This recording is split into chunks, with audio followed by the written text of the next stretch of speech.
अस्सलाम वालेकुम स्टूडेंट। आज जो हम डिस्कस करने जा रहे हैं वो हमारे पास है जी point of intersection of parametric curve. किसी भी पैरामीट्रिक कर्व में जो हमारे पास पॉइंट ऑफ इंटरसेक्शन है उसे हम कैसे फाइंड करेंगे, उस पर आज हम क्वेश्चन सॉल्व करके देखते हैं। तो चलिए देखते हैं। इससे पहले हम बहुत से टॉपिक डिस्कस कर चुके हैं, पैरामीट्रिक कर्व्स का डायगोनल लेमाकॉन और parametric curves of line, parametric curves और पैरामीट्रिक इक्वेशन ऑफ लाइंस वगैरह बहुत से टॉपिक डिस्कस कर चुके हैं। जिन लोगों ने हमारे इससे पहले वाले लेक्चर नहीं देखे वो जाके हमारे channel physics math with Nazakat Hussain पे सर्च करके आप वहाँ से देख सकते हैं।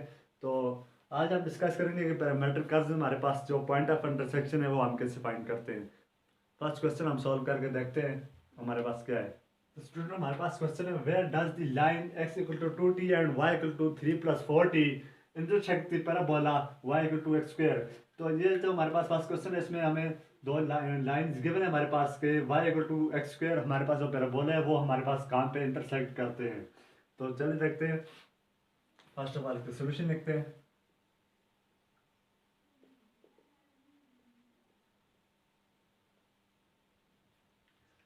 सोल्यूशन में हमें x equal to 2t and y equal to 3 plus 4t given है। तो उन वैल्यू को हम उठा के पैराबोला में पुट करते हैं। x और y की वैल्यू जो हमारे पास पैराबोला है इसमें पुट करते हैं। तो देखते हैं हमारे पास t की वैल्यू क्या आती है। y equal to x square है हमारे पास पैराबोला, तो इसमें y की वैल्यू डालें तो हमारे पास 3 plus 4t equal to 2t का स्क्वायर। ये हमारे पास आ जाएगा नेक्स्ट स्टेप में हमारे पास 3 प्लस 4t इक्वल टू, ये हमारे पास स्क्वायर ओपन हो गया, हमारे पास 4t स्क्वायर आ जाएगा। तो इसको उधर शिफ्ट करें, 4t स्क्वायर माइनस 4t और माइनस 3 इक्वल टू 0, और इसकी मिड टर्म ब्रेक करें तो हमारे पास आ जाएगा 4t square minus 6t minus 2t minus 3 equal to 0। तो यहाँ से 2t कॉमन ले, बाय टेकिंग 2t कॉमन ये हमारे पास आ जाएगा 2t माइनस 3 इक्वल, ये प्लस इसमें से प्लस 1 कॉमन ले तो ये हमारे पास सेम ऐसे ही आ जाएगा 2t एंड ये प्लस हो गया इधर। तो plus 2t minus 3 equal to 0। तो उसके फैक्टर बना लें 2t plus 1 and 2t minus 3 equal to 0। Next हमारे पास है 2t plus 1 equal to 0 and 2t minus 3 equal to 0। 2t ये उस साइड जाके हमारे पास माइनस 1 हो जाएगा एंड 2t और ये 3 हमारे पास यहाँ पे प्लस 3 हो जाएगा।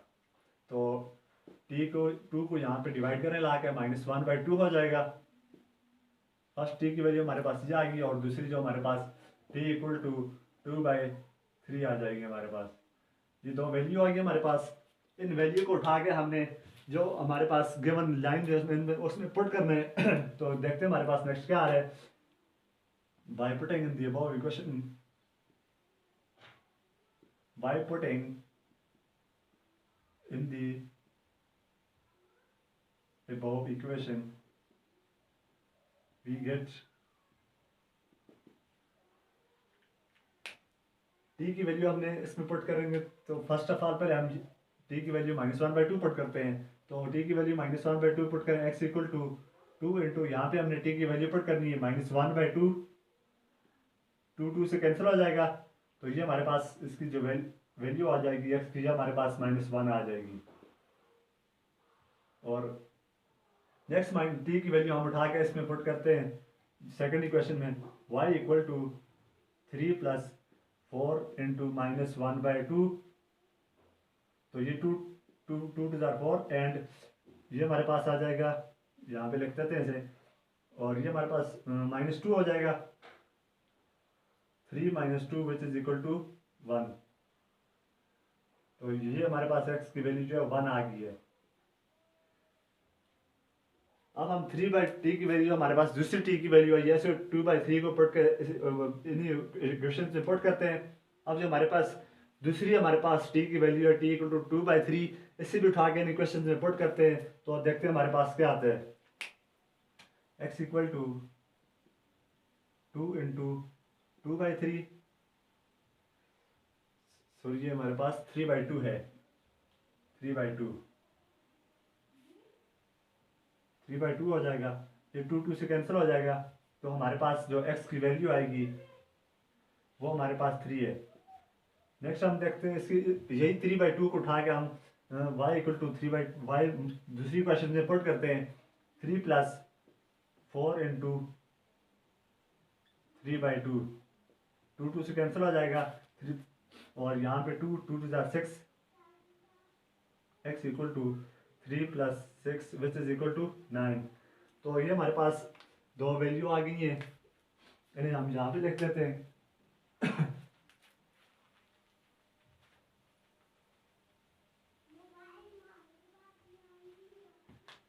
हमारे पास जो वैल्यूज आई है -1 एंड 1, और दूसरी जो वैल्यू आई है हमारे पास 3 एंड 9। ये दो वैल्यू हमारे पास जो वैल्यूज आई हैं ये हमारे पास जो पैराबोला है उसको इंटरसेक्ट करती है। -1 एंड 1 एंड 3 कामा 9, ये जो वैल्यू हमारे पास ये हमारे पास जो है पैराबोला को इंटरसेक्ट करती है। तो नेक्स्ट क्वेश्चन सॉल्व करके देखते हैं वो हमारे पास क्या है। तो स्टूडेंट हमारे पास जो नेक्स्ट क्वेश्चन में इसमें हमारे पास आगे लगे, where does the line x equal to -2 and y equal to 4t plus 2t 4 plus 2t and z equal to -3 plus t intersect. जो हमारे पास गिवन लाइन है वो, उसमें हमारे पास नीचे तीन जो पार्ट है क्वेश्चन में गिवन है वो लाइन हमारे पास एक्स वाई प्लेन में कहाँ पे हमारे पास इंटरसेक्ट करती है, एक्स जेड में हमारे पास कहाँ पे इंटरसेक्ट करती है, और वाई जेड में हमारे पास कहाँ पे इंटरसेक्ट करती है वो हमने फाइंड करना है। तो चलिए सोल्यूशन, इसका सोल्यूशन निकालते हैं। सोल्यूशन स्टूडेंट, जो गिवन लाइन है हमारे पास उसे हम लिख लेते हैं। Given line x equal to -2, y equal to 4 plus 2t and z equal to -3 plus t। First of all हम देखते हैं स्टूडेंट कि हमारे पास एक्स वाई प्लेन और एक्स जेड प्लेन कहाँ पे लाई करते हैं, उसमें डिस्कस करते हैं। ये हमारे पास एक्स वाई प्लेन होता है, ये हमारे पास एक्स वाई एंड ये जेड, और ये वाई जेड प्लेन होता है, और ये हमारे पास साथ में प्लेन भी लिखते हैं। तो ये हमारे पास एक्स जेड प्लेन होता है। एक्स वाई प्लेन में हमारे पास यहाँ पे जेड की वैल्यू 0 होती है, जेड इक्वल टू 0, और वाई जेड जो प्लेन है इसमें हमारे पास एक्स की वैल्यू 0 होती है, और जो थर्ड प्लेन है हमारे पास एक्स और जेड, इसमें हमारे पास वाई इक्वल टू 0 होता है। तो पहले हम इस एक्स वाई प्लेन के लिए सॉल्व कर रहे हैं। एक्स वाई प्लेन के लिए हमारे पास जो जेड है वो हमारे पास 0 है, तो यहाँ पे हम जेड की वैल्यू 0 पुट करते हैं। Put z equal to 0 for x y plane. तो हमारे पास यहाँ पे जो जेड एस की वैल्यू हम 0 पुट करते हैं। 0 पुट करना तो हमारे पास जेड की वैल्यू 0 पुट करने से क्या हमारे पास आ जाएगा, जेड इक्वल टू 0 पुट करना है हमारे पास -3 प्लस टी। तो यहाँ से हमारे पास टी की वैल्यू हमारे पास आ जाएगी +3। ये हमारे पास टी की वैल्यू आ गई है। इस टी की वैल्यू को उठा के हम इन क्वेश्चन में जो गिवन पैरामीटर के क्वेश्चन में उसमें पुट करेंगे, तो हमारे पास जो पॉइंट ऑफ इंटरसेक्शन और एक्स वाई प्लेन है, जो हमारे पास एक्स वाई प्लेन के लिए जो पॉइंट्स होंगे वो हमारे पास निकल आएंगे। तो by putting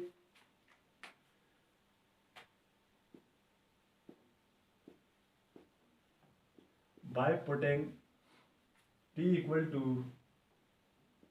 3 in given parametric equations,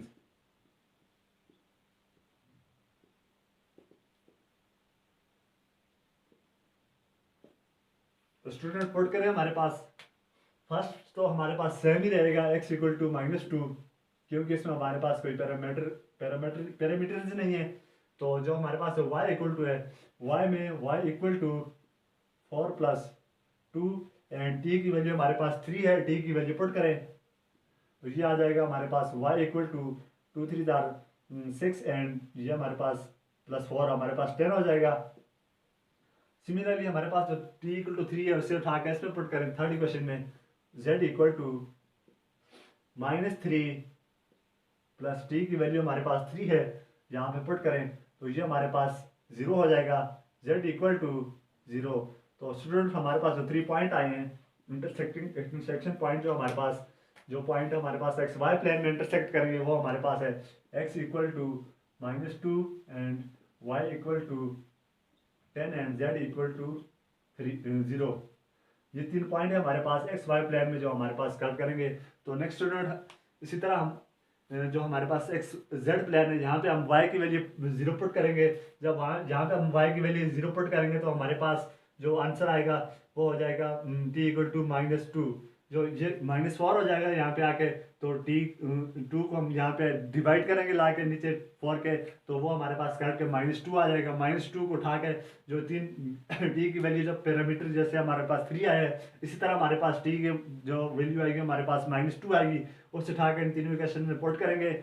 इनमें पुट करने के बाद हमारे पास इसी तरह हमारे पास जो 3 पॉइंट निकल आ जाएंगे एक्स जेड प्लेन के लिए। और इसी तरह हमारे पास वाई जेड प्लेन में भी हम जो है हमारे पास यही प्रोसेस होगा। तो इसके बाद हम नेक्स्ट टॉपिक हमारे पास क्या है, तो स्टूडेंट हमारे पास जो नेक्स्ट टॉपिक है वो हमारे पास सिमेट्रिक इक्वेशन ऑफ लाइन। जैसे कि हम जानते हैं कि पैरामीट्रिक इक्वेशन से हमारे पास क्या होती है, we know that the parametric equation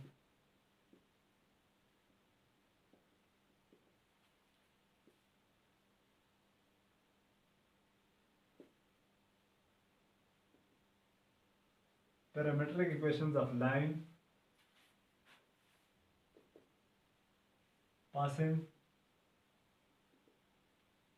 passing through the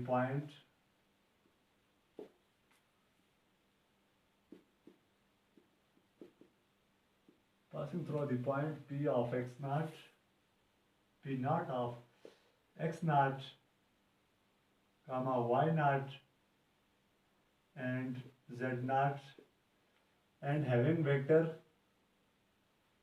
non-zero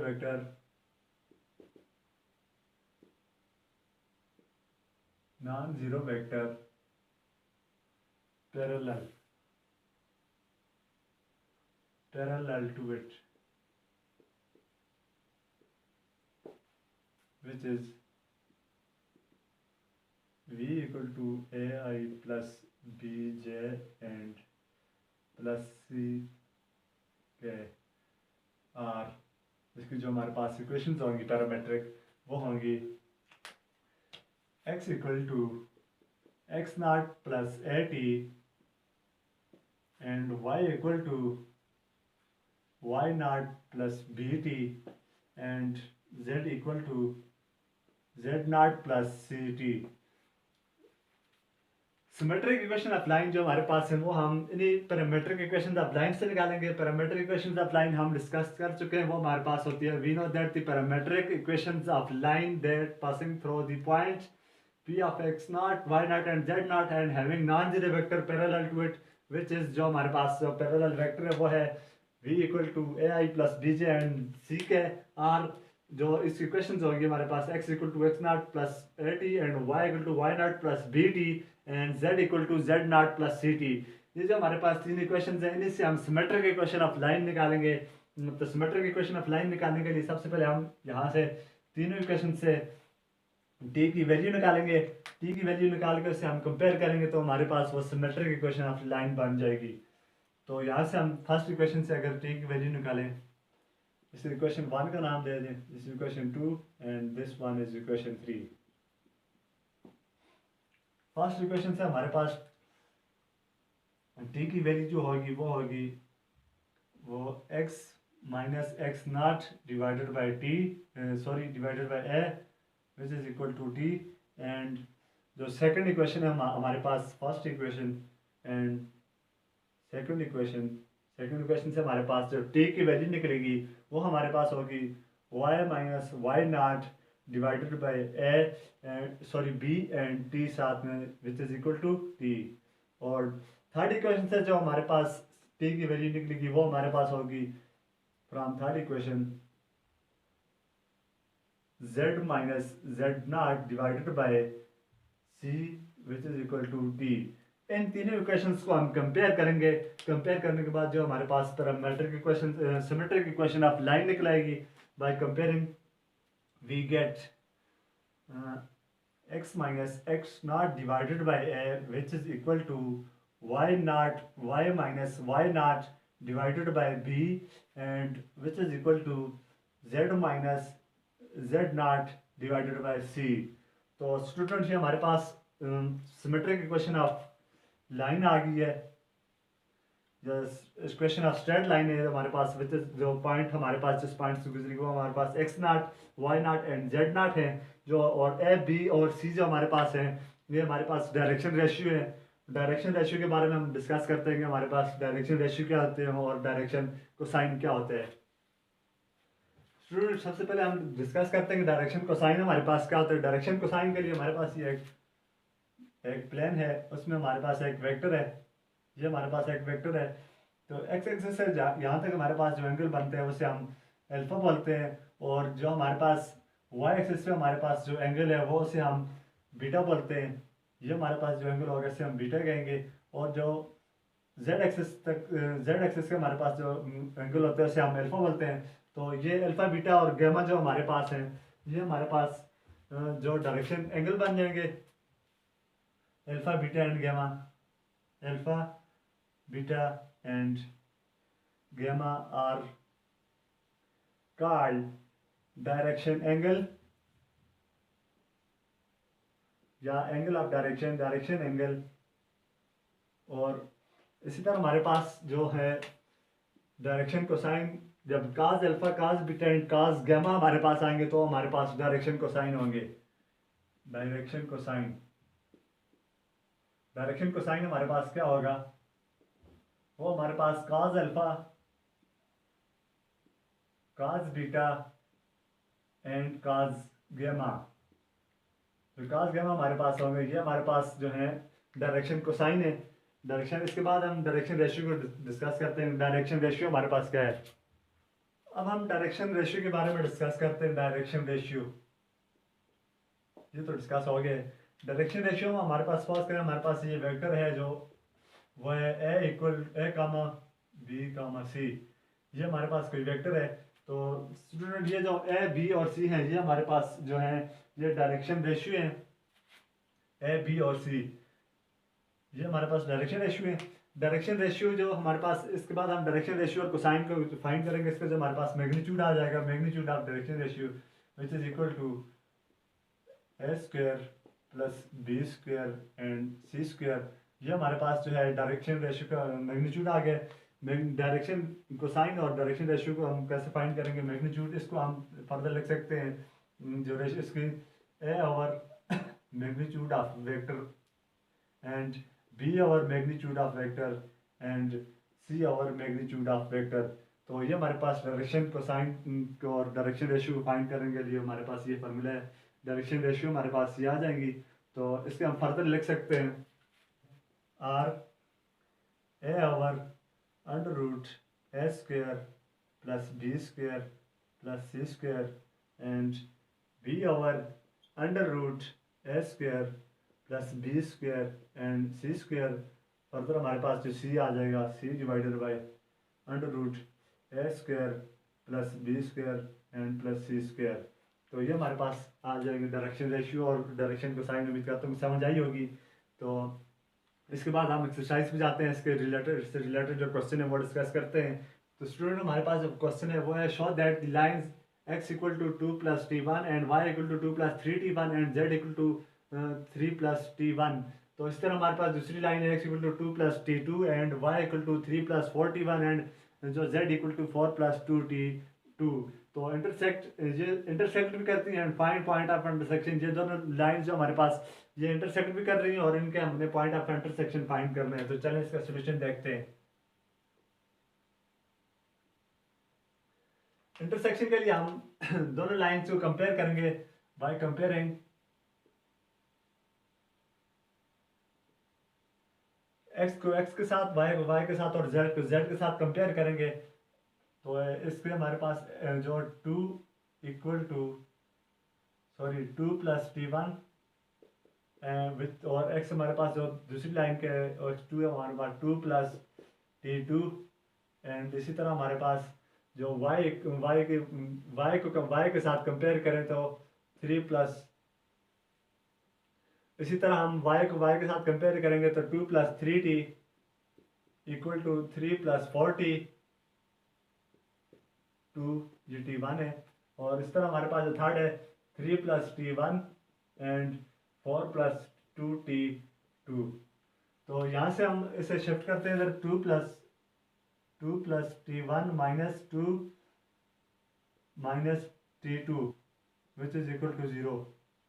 तो ये टू टू से कैंसिल हो जाएगा, टी वन इक्वल टू हमारे पास टी टू, टी वन और टी टू इक्वल आ जाएंगे हमारे पास। तो इस तरह हमारे पास नेक्स्ट सॉल्व करते हैं, ये हमारे पास जो हो जाएगा two plus three T one minus three minus four T two equal to zero.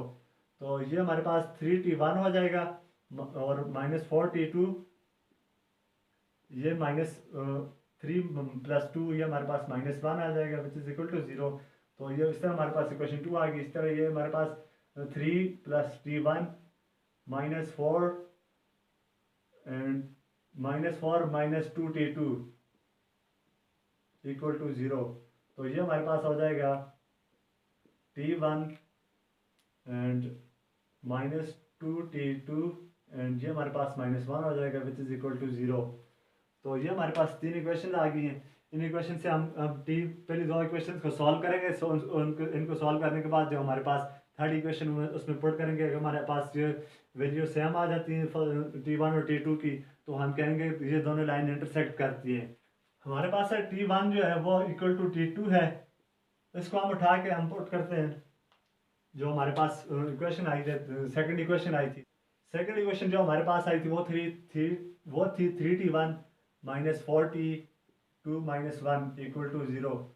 ये हमारे पास T one equal to T two आ गया था और इसको हम उठा के इक्वेशन टू में पुट करेंगे। तो इक्वेशन टू में पुट करने से हमारे पास जो by putting t one equal to T two in equation two में टी वन की वैल्यू उठा के हमने पुट करनी है। तो ये हमारे पास हो जाएगा three T two minus four T two minus one equal to zero. तो ये हमारे पास minus T two minus one equal to zero and T two जो हमारे पास है वो हमारे पास minus one and T two equal to ये प्लस वन हो जाएगा उस साइड जाके T two equal to minus one. T two की वैल्यू हमारे पास माइनस वन आ गई है तो हमारे पास टी वन और टी टू इक्वल है। तो हम कह सकते हैं t one equal to T two which is equal to minus one. तो अब माइनस वन को उठा के हम थर्ड इक्वेशन में पुट करते हैं। थर्ड इक्वेशन हमारे पास थी, थर्ड इक्वेशन हमारे पास जो है वो है t minus two t. Third equation हमारे पास जो थी t minus two T two minus one equal to zero, ये टी वन है। अब टी वन की वैल्यू हमारे पास टी टू की वैल्यू भी आ गई है, उसे उठा के थ्री में पुट करें minus one minus two into minus one and minus one equal to zero. ये हमारे पास माइनस वन ये प्लस टू हो जाएगा, ये minus one equal to zero. तो ये हमारे पास ज़ीरो इक्वल टू ज़ीरो आ गए। तो ये दोनों लाइन इंटरसेक्ट करती है। इसके बाद हम इसके पॉइंट ऑफ इंटरसेक्शन फाइंड करते हैं। पॉइंट ऑफ इंटरसेक्शन क्या होंगे? पॉइंट ऑफ इंटरसेक्शन के लिए हम टी वन की वैल्यू उठा के एल वन में पुट करते हैं, या इसके अलावा आप टी टू की वैल्यू उठा के एल टू में भी पुट कर सकते हैं। टी वन की वैल्यू हमारे पास जो आई थी वो थी t one equal to minus one और इसे हम एल वन में पुट करते हैं। एल वन में पुट करने से हमारे पास जो पॉइंट ऑफ इंटरसेक्शन हमने फाइंड करने वो हमारे पास निकल आ जाएंगे। टू में पुट करें या वन में पुट करें कोई मसला नहीं है। तो वन में पुट करेंगे X equal to two minus one आ जाएगा। टी वन की वैल्यू पुट करेंगे तो एक्स इक्वल टू हमारे पास टू आ जाएगा। इसी तरह हम वाई में पुट करें y equal to two plus three into minus one तो ये हमारे पास आ जाएगा y equal to 2 -3 and y equal to हमारे पास जो है -2 आ जाएगा y की वैल्यू। इसी तरह हम थर्ड z में पुट करें, z में पुट करें तो हमारे पास ये आ जाएगा z equal to 3 -1 and z equal to हमारे पास जो है 2 आ जाएगा, ये हमारे पास 1 आ जाएगा -1। तो ये हमारे पास पॉइंट ऑफ इंटरसेक्शन है। तो उम्मीद करते हैं मुझे लेक्चर समझ आया होगा। Thank you.